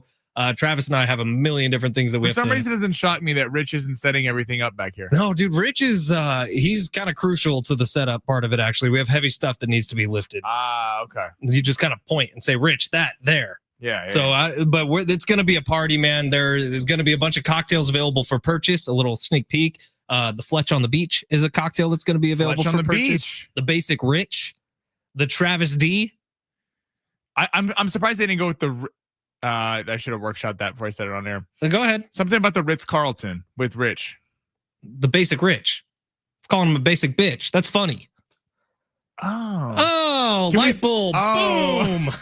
There he is. Yeah, Sammy's got it. I did go to San Diego State, so it takes a second. It's a little bit delayed, okay? So that's that. And it's going to be a ton of fun, but we're giving away a ton of prizes, concert tickets. There's going to be some Big Rich, TD, and Fletch swag, never before seen, that's going to be given out there. And I'm actually working on some other things to give away on day of as well. But the 55-inch TV has already been purchased. It will be displayed at the event. Someone is going to be walking out the doors with a 55-inch TV. And the toolkit from Milwaukee is going to be given away. Someone will walk out the door with that as well. The only thing I want to say, just to interrupt real quick. Sammy's coming. So I am coming. But heading back to long shots. So Ben poo-pooed my Michael King over on strikeouts. And we are 1 out into the game. And he has a strikeout. He does. So I just want to know that if this hits, are you going to issue a public apology to everyone? Sure. I don't know. I think that should be on the table, and we should be thinking about that. Do you even want me to bring up the last 2 days of long shots? We don't worry about the past. We worry about the present. Because okay? It's not like you're having this immaculate record over the last couple of days. God, it's been dry as a desert. I saw Michael King's eyes. I knew he had it today. And I hope you're right. I'm taking 615's advice. No more Padres in long shots. It's too much with your heart. It's too much. I looked into his eyes and I saw it. The competitive spirit of Michael King. Oh. If he gets another strikeout here, though, I'll start to get worried. All right, yeah, you should get worried. Sports 760. We'll take a quick break. When we come back, the NBA postseason has been delivering so far, but is it going to deliver Kawhi all the way to Cancun? We'll tell you why coming up next.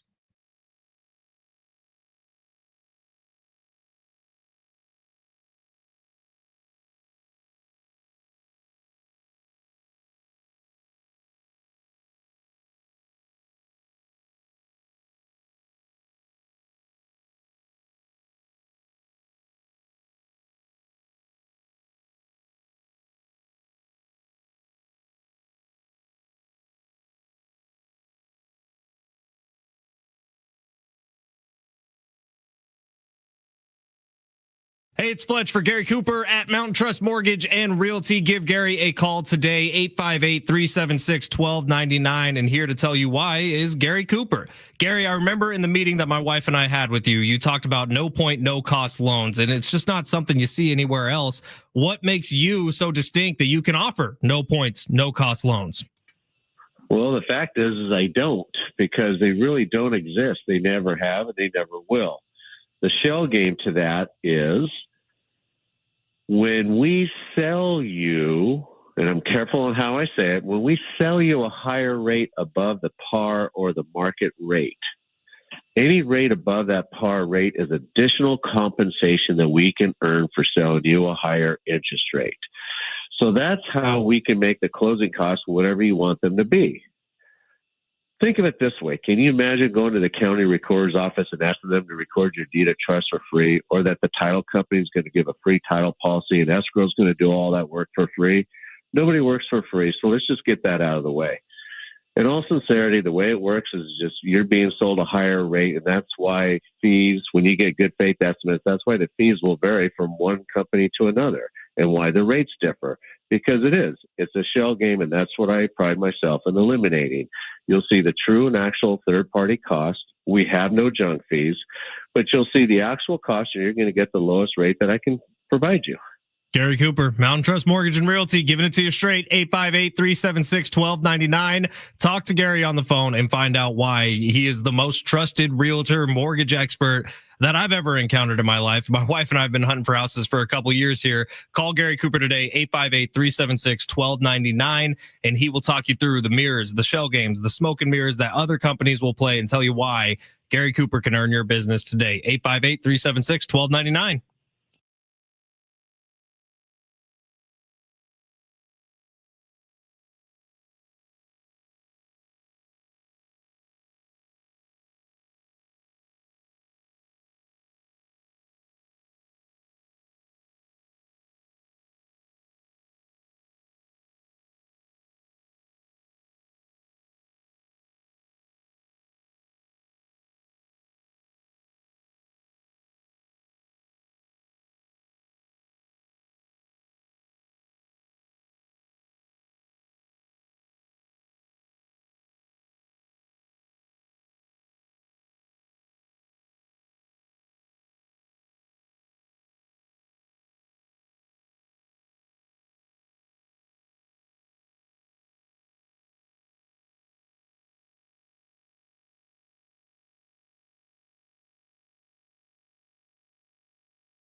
San Diego Sports 760. It's the Fletch Zone. Ben Fletcher, Sammy Long with you till 2 o'clock today. John and Jim will take over then. AM radio helps keep vital voices accessible. Congress can secure its future, but we need your help. Text AM to 52886 right now to support keeping AM radio in cars. Tell your member of Congress to pass legislation now and keep AM radio in cars. Standard message and data rates do apply.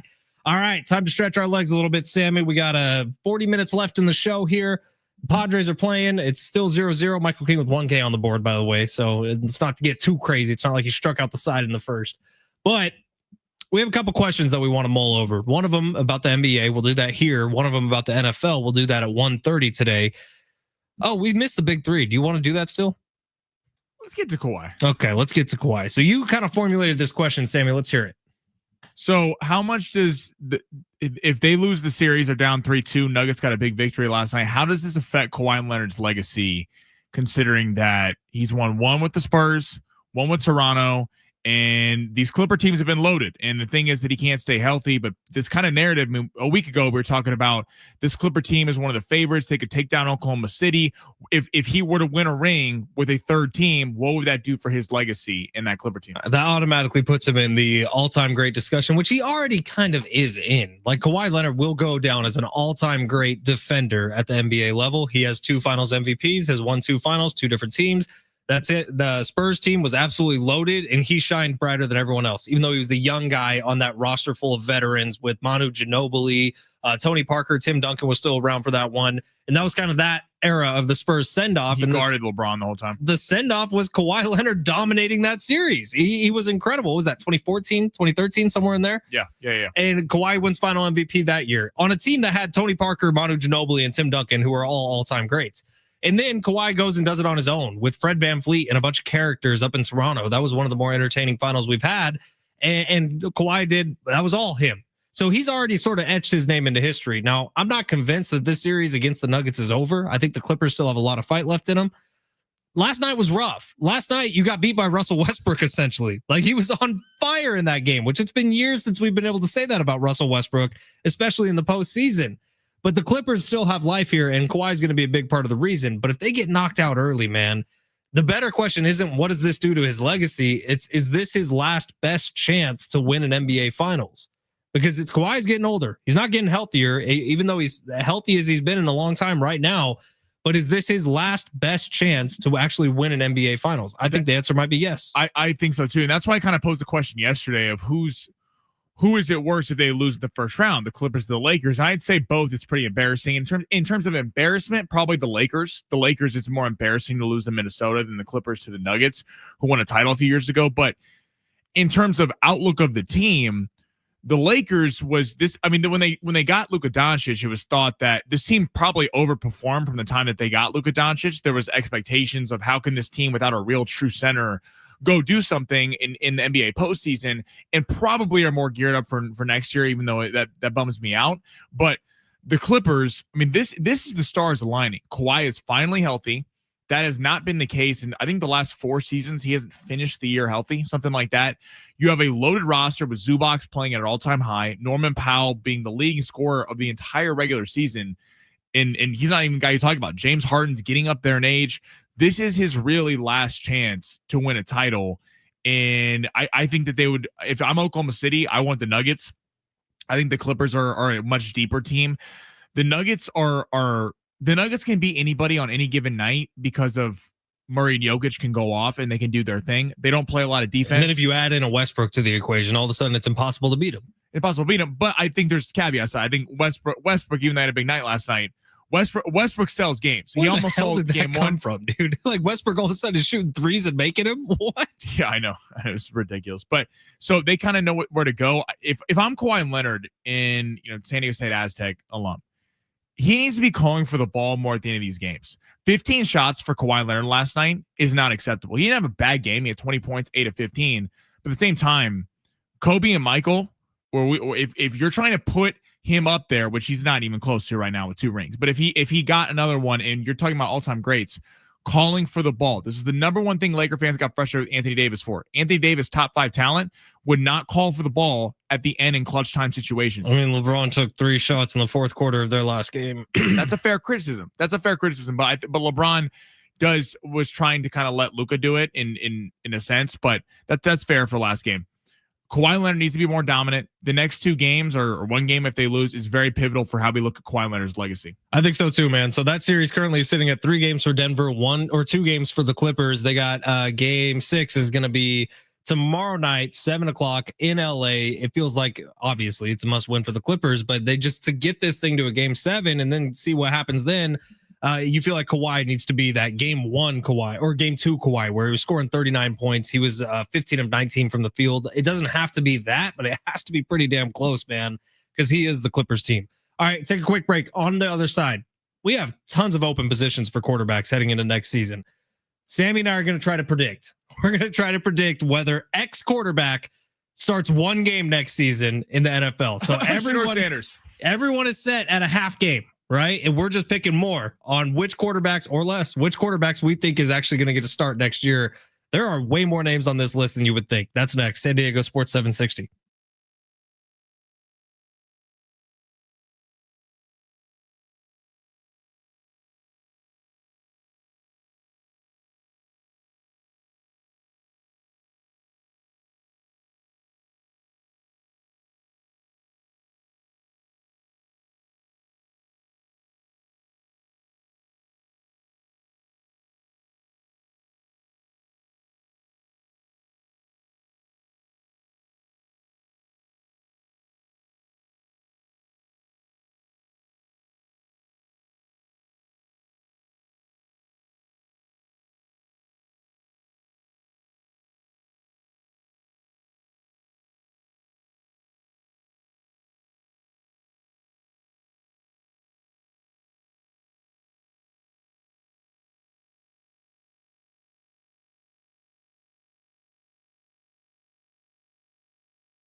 This report is sponsored by Rapid Radios. Padres are currently in action against the Giants. It's the top of the second. Flores up to bat. Michael King has 24 pitches and 1 strikeout. The score is currently 0-0 with a 2-2 count there. And then the Lakers back in action tonight. You hear the game right here on San Diego Sports 760. That game will be going at 7 o'clock. The Lakers open as 7.5-point favorites in Vegas.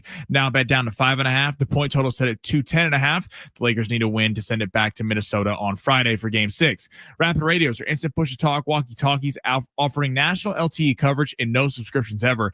A great alternative to a mobile phone for your kids. For a limited time, go to rapidradios.com now for 60% off and free UPS shipping. Add code radio and get an extra 5% off.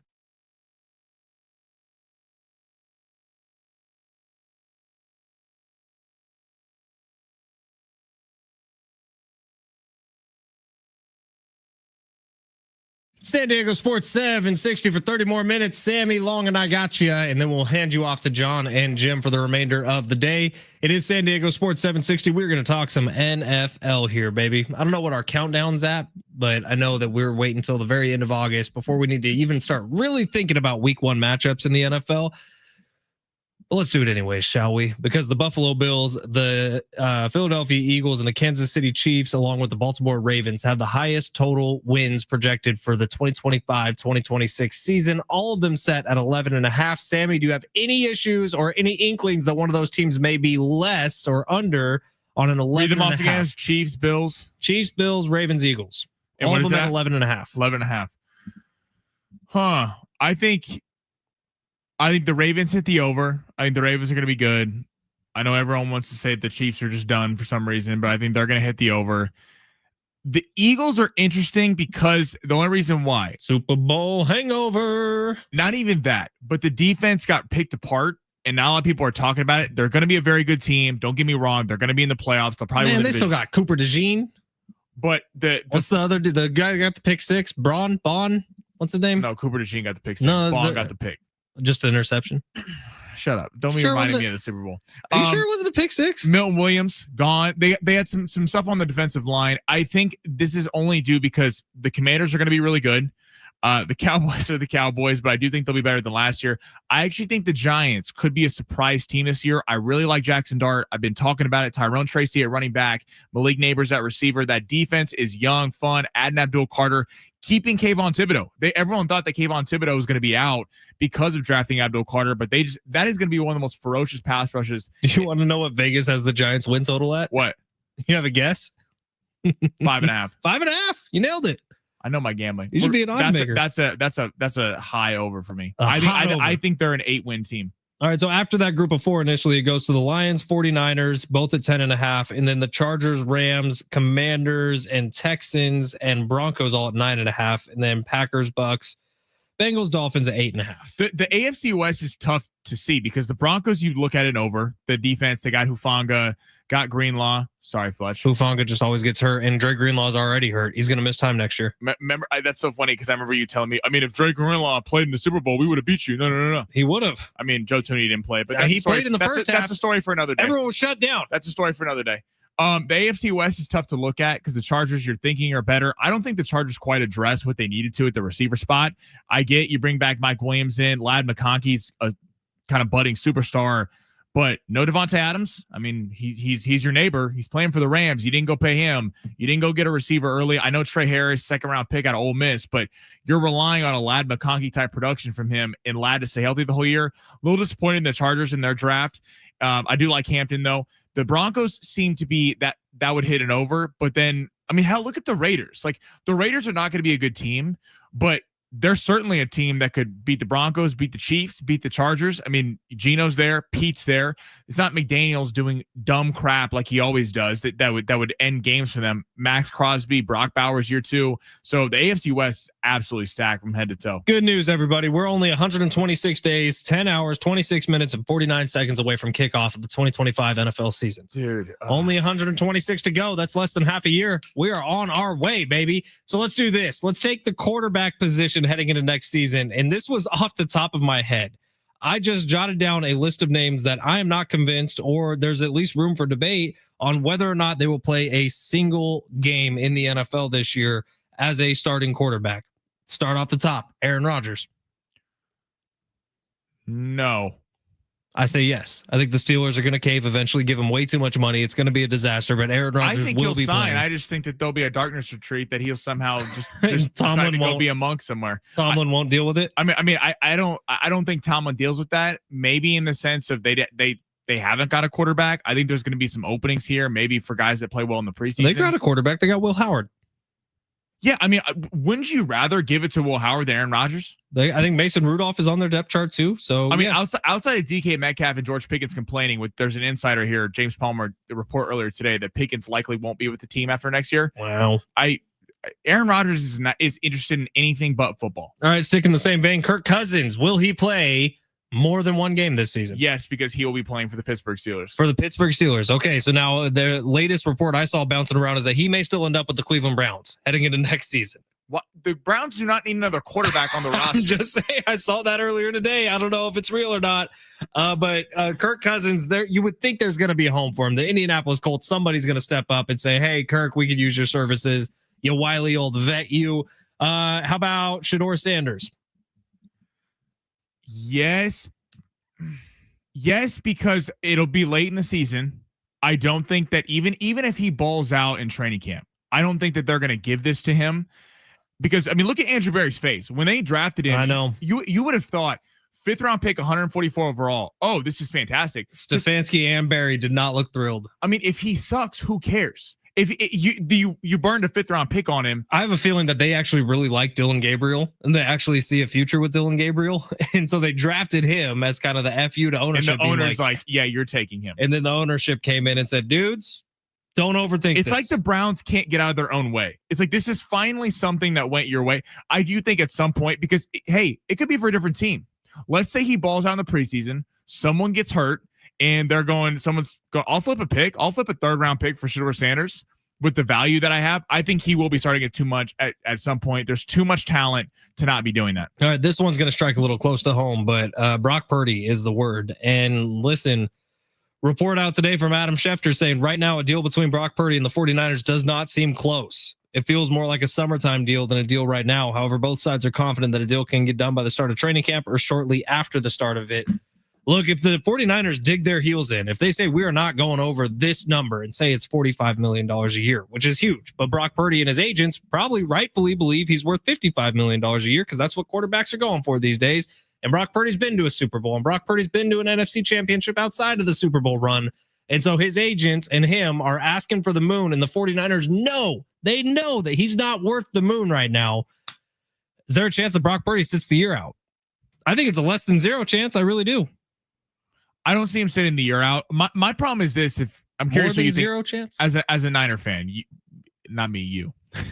What do you feel about this? Because I understood this more. If I'm a Niner fan, I'm happy that they're playing hardball. They're not just caving into whatever he wants, not giving him $55 million a year. Correct. Now, the other side of that is you let all these free agents go, aka Greenlaw, Hufanga, Debo's gone. That's fine. He kind of had a rough end there in San Francisco. But you let all these guys go, and Jalen Morley. I mean, you have a lot of guys, depth pieces that go, and the whole thinking is that that's because Purdy's getting his contract, and now all of a sudden we're hearing about they're not paying him. I mean, so what does Brock want? Is Brock saying I want to be? If he's asking for 60, he's insane. Because his agent is going to them and going, in 3 seasons starting, he went to the NFC title game, blew his leg out. It was his arm. It was his elbow. Excuse me. Stupid Hassan Reddick. Second, went to the Super Bowl against the Chiefs. And then third, everyone was hurt around him. So that's what his agent's saying. But everyone knows that the reason they got to the Super Bowl was, I mean, Brock was a part of it, but he's not the reason why they were there. He was a huge part of it, dude. That was the best football he ever played, was the second halves of those games against the Packers and against the Lions. Like, the throws that he made were actually unreal. All right, Tyler Shucks. How do we say this guy's name? It's spelled Show. Shucks. He's the starting quarterback down there. Day one? Yeah, Carr's hurt. Day one. Yes. The Saints are putting Tyler Shucks. Tyler Shucks. If you get this in Vegas, they release these odds. I was watching SportsCenter about this. They release these odds. If you get this in Vegas, Tyler Shucks over on starts because Carr's hurt and he's going to be 26 years old by the time week one comes alive. Why are you sitting Tyler Shucks? So you can sit him for a year and he's 27, then you find out he's good, and then all of a sudden he's 28 and he's wanting a new contract. No, he should be starting immediately. I think he will be starting the entire season. Tyler Shucks, day one starter for the New Orleans Saints this year. You heard it from Sammy. All right, Dylan Gabriel was the other quarterback that the Browns drafted. Does he play one game this year? I say yes. I think he gets in before Shedeur. I agree with you because they're going to give him the shot for, because it's not going to make any sense. If you took Dylan Gabriel, round 3, I believe? Yeah. I think it was round 3. You take Shedeur 5. Clearly, the coaching staff, take away the ownership. The coaching staff likes Dylan Gabriel more. Definitely had him higher on the draft board. There's no way Shedeur jumps him unless it's all about maturity and they think that unless Shedeur comes in and balls out in the preseason, then the Browns would be stupid not to put him out there day one. That's what's going to be. And also, the question that we're going to have is, what if Andrew Berry and these guys are so against playing Shedeur Sanders, but let's say he has a great preseason. He's a Dak Prescott type preseason where guys are going like, how the hell did this kid go in the 4th round? Teams are going to be calling. You're telling me that the Saints wouldn't be calling or Brock Purdy's holding out and the Niners aren't calling saying, we'll give you a 3rd round pick. I mean, the Steelers, I mean, that relationship might be soured, but a lot of interesting storylines going with that, with the whole Shedeur thing. I think teams are really, really gun shy about getting the guy who's a huge celebrity outside of football. Like Patrick Mahomes, huge celebrity within football, sure. And he's become a bigger celebrity outside of football because of what he's done in football. But Shedeur Sanders is a much bigger star outside of football than he is even in football. My wife knows who Shedeur Sanders is. Right. It's an interesting thing because the NBA is controlled. The stars control the NBA. It's very Tim Tebow, Colin Kaepernick-esque around Shedeur Sanders right now. It's very that. The NBA outside of the Lakers brand and the Celtics and the Knicks is controlled by stars. No one knows who the Charlotte Hornets are, but they know who LaMelo Ball is. That's kind of how that goes. The NFL is the opposite. Nothing's bigger than the Shield. Nothing's bigger than the 32 NFL franchises. I don't care if Josh Allen plays for your team or Patrick Mahomes plays for your team or all this stuff. The NFL is the entity it is. Baseball is like this. Baseball stars are kind of like the NBA. The baseball stars run it. For people think of the Padres, first thing they think of is Fernando Tatis Jr. When you think of the Dodgers, you think of Shohei Ohtani, Mookie Betts. That's what sells baseball is big stars. And that's why we've seen baseball ratings come up recently because Tatis and these guys have this kind of flair. Jazz Chisholm. They're actually starting to celebrate guys and not saying, no, bat flips are stupid. Well, that's like Jazz Chisholm. Get out of here, old Jazz heads. Chisholm. People love the bat flips and the kind of cockiness. Hell, if I hit a home run, I'd be walking around the bases too. I would walk. I would take my shirt off. It would be a scene. That's what it would be. Rich McGuire said he's checking in from Petco. Shout out to Rich. We could probably see Rich on TV right now. His seats are just to the right of home plate for how we're staring. Maybe we'll try to find Rich. Oh, shout out to Rich. Derek Carr? No, I think he's going to be hurt. I don't know if it's sad. I don't know if Derek Carr plays in the NFL again. I don't either. It is kind of a bummer. I was a big fan of Derek Carr, the person, when he was with the Raiders that season that he got them to the postseason, and then he gets hurt in the first game. And yeah, he was crying like a little girl, but I broke it. Yeah, fine, Derek. But that Raiders team was actually fun to root for. I don't know if they've had a fun to root for Raiders team since. Well, also Derek Carr, it's like you see he and his wife just lost a baby. Horrible. Horribly sad. I didn't know that. Louis Riddick was talking about how it's interesting. Like you look at big time quarterbacks because the age old question is why doesn't I mean Colin Kaepernick might be a bad example because obviously that people have strong opinions either way, but like Colin Kaepernick, just take of what he did on the field. There's no way that Colin Kaepernick shouldn't have been a backup in the league after. I mean, he's too talented. He's a lot more talented than most backups in the league, but Louis Riddick was talking about how teams don't want a bigger celebrity at backup quarterback. That's what makes this whole Shedeur Sanders thing so fascinating is you have a massive celebrity who's going to be sitting on the pine, and every time Joe Flacco throws an interception or Kenny Pickett or Dylan Gabriel or whatever it is, trust me, CBS can be going right to Shedeur Sanders. This is probably an easy one. Deshaun Watson, I would say no. Yeah, maybe in the penal system. Oh, Jesus, man. Maybe in the UFL. Will Levis. So the Titans GM, after they drafted Cam Ward, would not name a starter. And of course, teams shouldn't name a starter right now. There's 126 days till the NFL season. Please. He said, and I quote, Will Levis will get another shot to be the starting quarterback. Yeah, okay. Just like Lincoln Riley said when Caleb Williams transferred that Miller Moss had an open competition for the job. Will Levis got a cannon, bro. He's got a cannon. You don't draft Cam Ward number one overall. Whether that's on his arm or somewhere else, who knows? For a Tennessee Titans team that is lacking in star potential, lacking in viewership, or not viewership, but lacking in relevancy, to then throw Will Levis out there. We've seen Will Levis. We've literally seen all of Will Levis. He's not good. There was that play last year where he was trying to make something happen and he tried to flip the ball behind his back and it was a pick six the other way. Will Levis is brutal, dude. Super hot girlfriend, though. Actually, I think they broke up. Sad. I wish Gio would have stuck around a little bit. All right, it is San Diego Sports 760. We'll take a quick break here. When we come back, we'll close this thing out, get you ready for John and Jim. We'll give you an update on what's going down at Petco Park so far. How many strikeouts is Michael King up to? How bad am I feeling? I think there's two that I've seen. I told you that in his eyes, he had it, and you sold long shots for everyone. Maybe. San Diego Sports 760. Quick break. We'll be right back.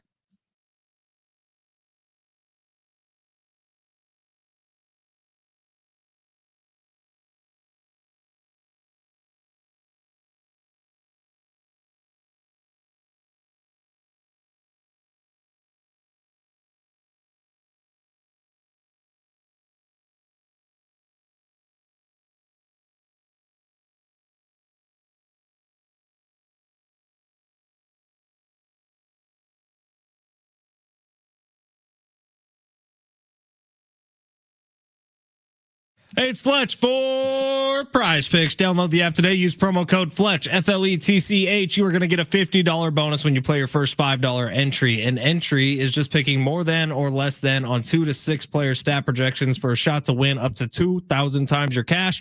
Sammy and I went in on one together today. Corbin Burns, more than 4 pitcher strikeouts. That's a discount. Another reason to download Prize Picks. Jalen Green, more than 15.5 points. Steph Curry tonight, more than 25.5 points. LeBron James, more than 1 dunk. And Fred Van Vliet, less than 14.5 points for their game tonight against the Warriors. I feel pretty good about this lineup. If you running through that a little too quick for you, DM me on X at Fletch Sports. I will send you a screenshot of that lineup. You can follow along with the team. Squad ride W's are always better together. Download the Prize Picks app today. Use promo code Fletch. Join the tens of millions of active members and the billions of dollars that they've won so far in winnings. Download Prize Picks today. Use promo code Fletch. Get that $50 bonus and start running your game no matter what your sport is. If you're super into the postseason basketball that's going on right now, if you're super in with what's going on in the Gaslamp District so far in this baseball season, Prize Picks is the spot for you. Daily lineups are the most fun to play. Download the app today. Use promo code Fletch. Get a free $50 and start running your game.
Lakers fighting for their playoff lives tonight when they take on the T-Wolves, down 3-1. It's win or stay home for the Lakers. Tip-off at 7 o'clock right after SDFC Midweek Live, right here on your home for Lakers basketball, San Diego Sports 760.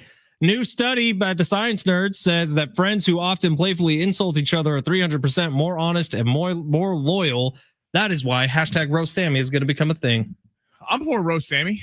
It was pretty fun. When did we do that? On Friday? We should do you know what I think we should do?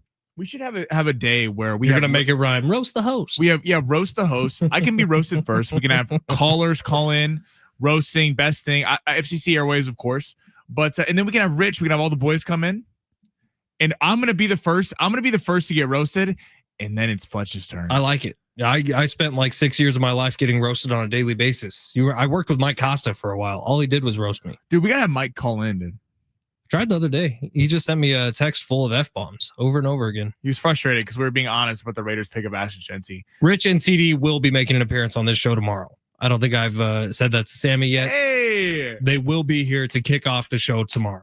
I'm excited. I haven't seen TD in a minute. This Friday, KMB Bistro in Del Cerro. We are giving away tons of prizes. Be there or be square, 6 to 10 a.m. It is our kickoff for Cinco de Mayo weekend. If you plan on embarking on some adventures this weekend, maybe start it off with Friday morning keg and bottle, KMB Bistro in Del Cerro, right off the 8 freeway across the street from San Diego State. It's going to be a party, giving away a 55-inch TV, a $1,200 tool set.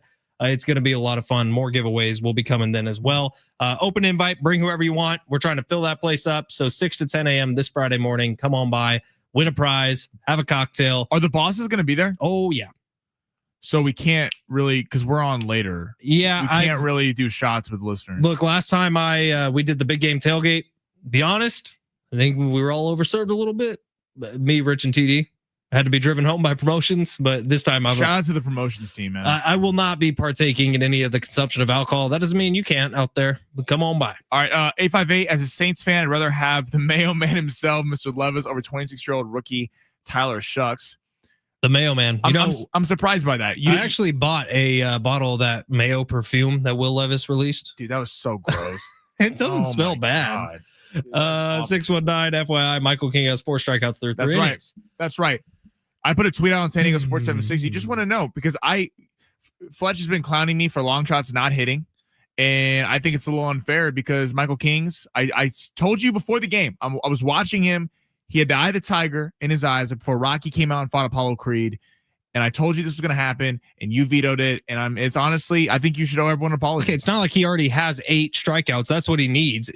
Like 8 strikeouts is a lot of strikeouts, man. I know Michael King has 12 earlier this season, but that might be the only game he went over 7. So if we're talking about this honestly, 7 feels like the number he's going to land on. 4 through 3 is great.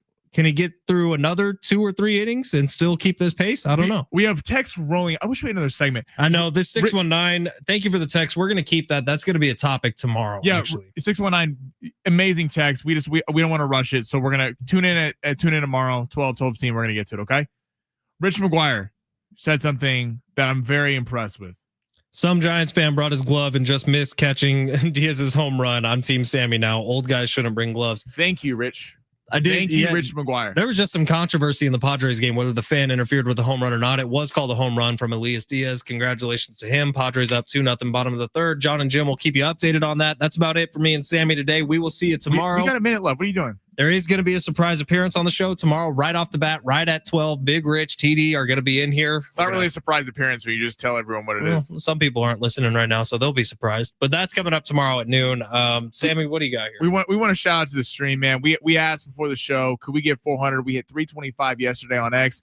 We're at 405 and counting right now. Look at that. Everyone who tuned in, everyone who's been riding with us, it seriously means a lot, and appreciate you spent some of your day with us. At Fletch and Sammy on X, at San Diego Sports 760 on YouTube. By the way, Guy Ritchie has been confirmed as the director of Roadhouse 2. Very excited about that. Will Conor McGregor be back? I think so. Conor McGregor, Jake Gyllenhaal, both back. No, dude, Conor McGregor died at the end of the last movie. Oh, yeah. Oh, spoilers. Maybe he'll actually fight in the UFC again. Maybe it'll be Michael Chandler this time. That'd be poetic justice. All right, John and Jim coming up next. Thank you for being here.